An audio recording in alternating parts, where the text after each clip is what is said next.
love reading. So, i-focus mo ang iyong energy sa iyong person, my loves. Let's cleanse the energy first. Okay. So, i-focus mo lang habang i-cleanse natin ang yung space and your energy. So, love reading. Let's see. In a relationship but no communication. Let's see the situation of this connection. Energy of this connection. Settlement, my loves. Agreement and compromise. May lumitaw dito. Pwede, my loves, right now, meron ditong kasama. Yes, avoiding. Confirm, wala kayong communication. Avoiding running. And okay, obsession.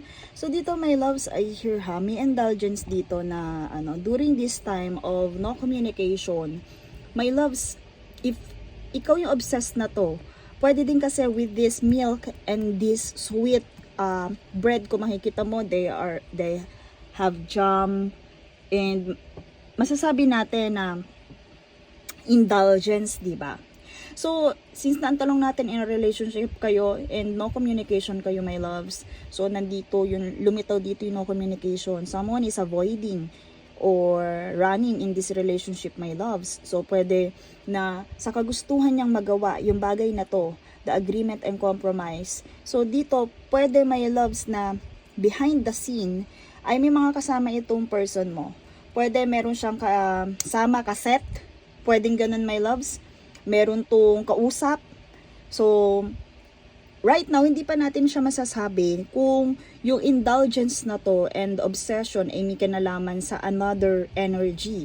Kasi marami yung energy na lumitaw dito sa agreement and compromise. Parang sa kagustuhan niya na makipag-deal with these people, with these connections, ay nag-avoid itong person na to. So, dito pwede, my loves, na matagal na talaga niyang gustong gawin yung bagay na to.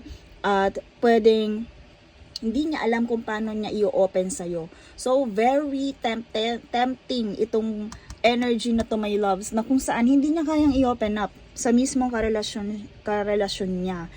Pero ito, my loves, since na indulgence to, alam niyo yon, may possibility na ayaw niyang ma-interrupt siya with this settlement.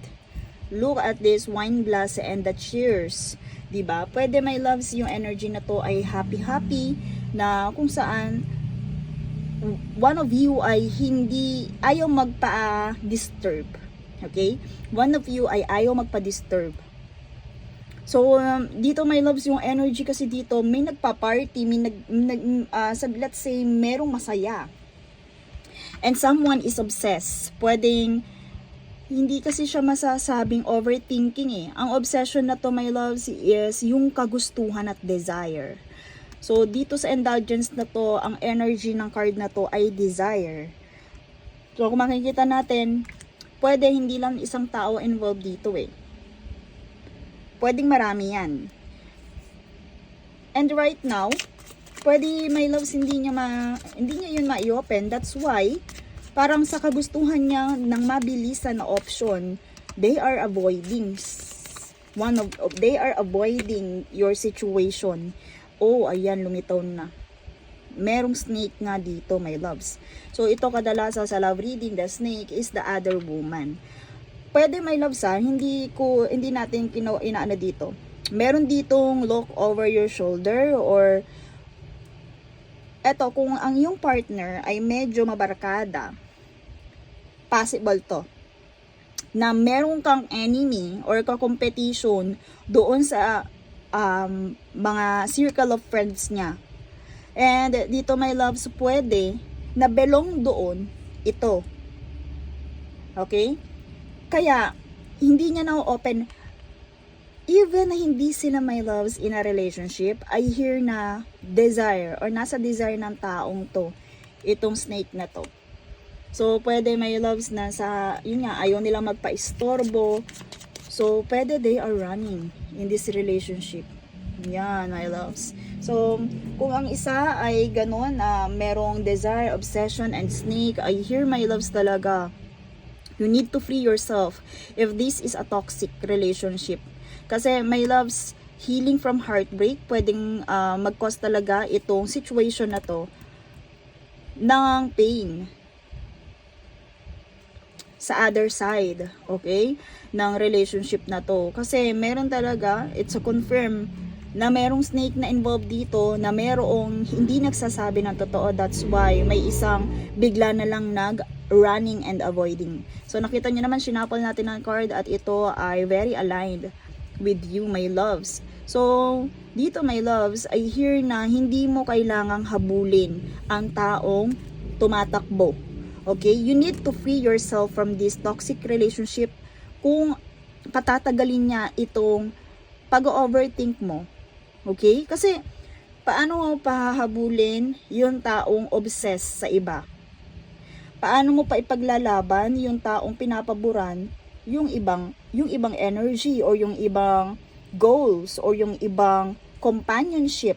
Kasi dito, pwede nag-compromise yan. Pinili niya yung girlfriend ko ba or itong set na to or itong trip na to. Pero kung wala kayong communication at hindi ka aware dyan, pwede yun ang pinili niya. So dito, my loves, healing heart. So you need to free yourself from this heartbreak at pwede kasing mag-cost yan. At least, my loves, kung ano man ang mangyari sa relationship na to, pahalagahan mo yung self-worth mo. Okay? You also, kung hindi man ikaw or siya sa situationship na to or relationship, merong isang running, may isang tumatakbo. Okay? May isang na uhaw pa sa desire niya. May isang sabihin natin obsessed at may isang tumatakbo.